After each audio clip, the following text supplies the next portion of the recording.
Bonjour à tous et à toutes, j'espère que vous allez bien. Je suis ravie de vous retrouver dans cette nouvelle chronique où nous allons justement continuer avec les chères blessures. Aujourd'hui, nous allons parler de la blessure de la non-reconnaissance.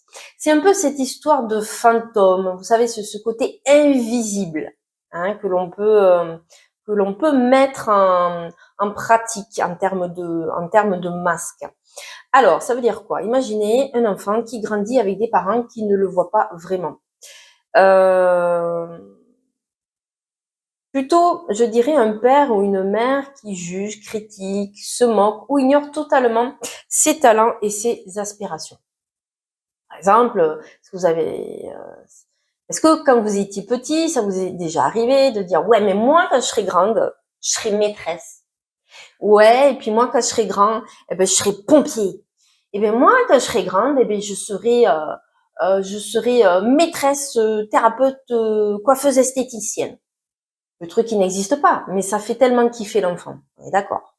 Et du coup, donc il annonce ça, l'enfant annonce ça à ses parents. Et ses parents qui disent quoi? Tu veux faire ça? Alors déjà, tu vas arrêter tes conneries, tu vas m'aider à ranger le garage, hein, voilà déjà. Et puis non, tu feras pas ça, parce que moi, en fait, je te vois déjà faire autre chose. Ça veut dire qu'en gros, mon fils, tu seras médecin. Et puis ma fille, tu seras infirmière parce qu'il n'y a que des infirmières dans la famille. Vous voyez la blessure de la non-reconnaissance avec les projections? Voilà. Donc du coup, comment ça se passe? L'enfant, quand il reçoit ça, il se dit, OK, j'ai des rêves. Je vois que mes parents ne me soutiennent pas, ils se moquent de moi, me jugent, etc. Alors, tous mes rêves que j'ai là, voilà, je vais les mettre dans une boîte. Et puis, je vais refermer bien la boîte. Et puis, je vais mettre un joli paquet cadeau. Et puis, surtout, cette boîte, ce joli cadeau, je vais me le mettre, mais très loin. En gros, si je me la roule et je me la mets derrière l'oreille, en gros, c'est ça.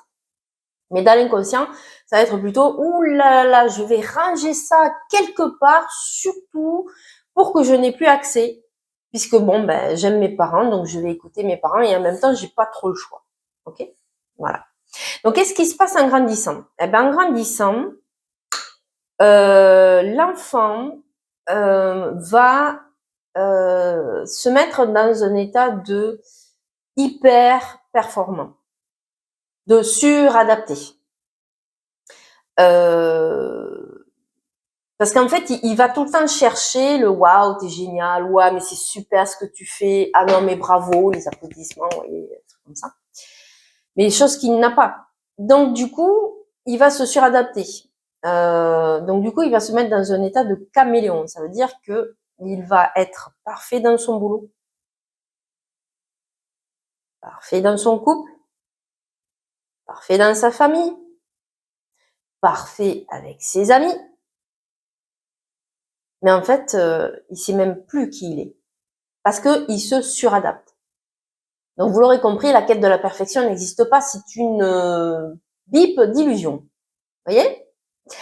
Alors, du coup, il va chercher à faire 10 fois 10 choses à la fois, sauf qu'en fait, il n'est jamais satisfait. Il y a une espèce de frustration, d'insatisfaction intérieure.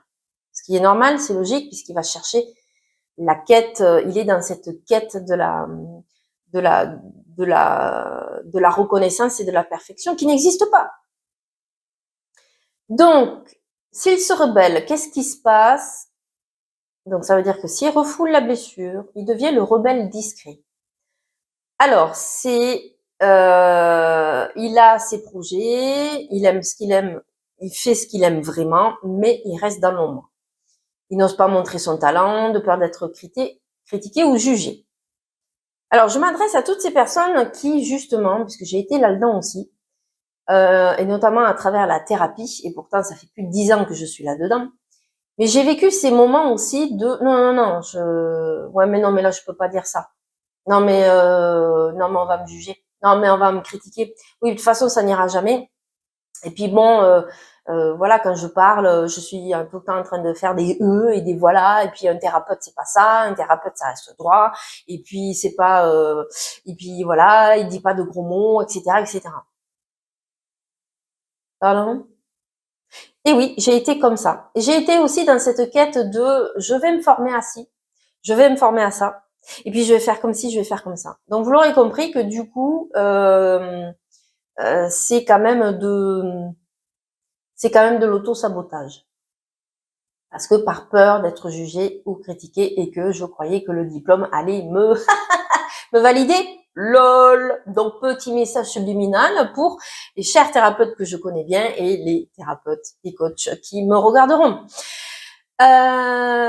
Et donc, sinon, l'adulte peut sublimer cette blessure et c'est le cas, effectivement, de devenir un mentor, un coach, un thérapeute, un accompagnant, un professeur, etc.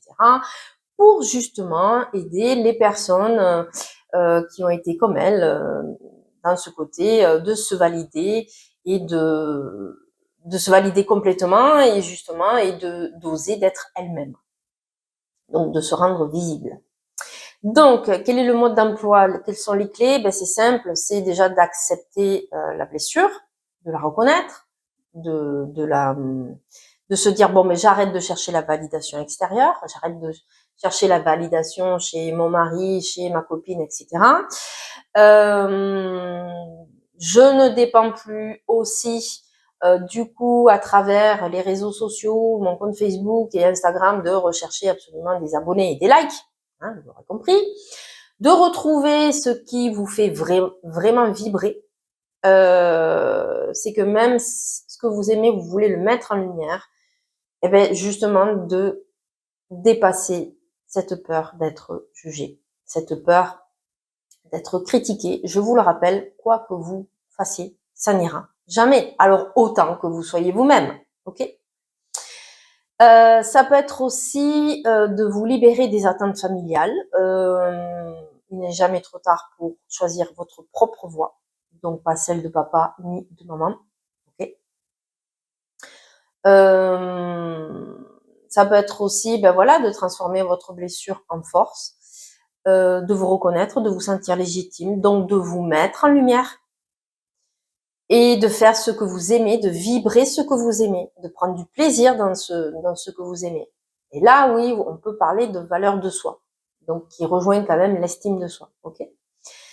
Ça veut dire aussi que quand vous dites oui à l'autre, assurez-vous de ne pas vous dire non, hein, parce que finalement, quand vous dites tout le temps oui aux autres, est-ce que ça serait pas le petit garçon ou la petite fille qui dit oui, mais moi j'ai besoin de reconnaissance, vous voyez? Donc c'est tout ça finalement.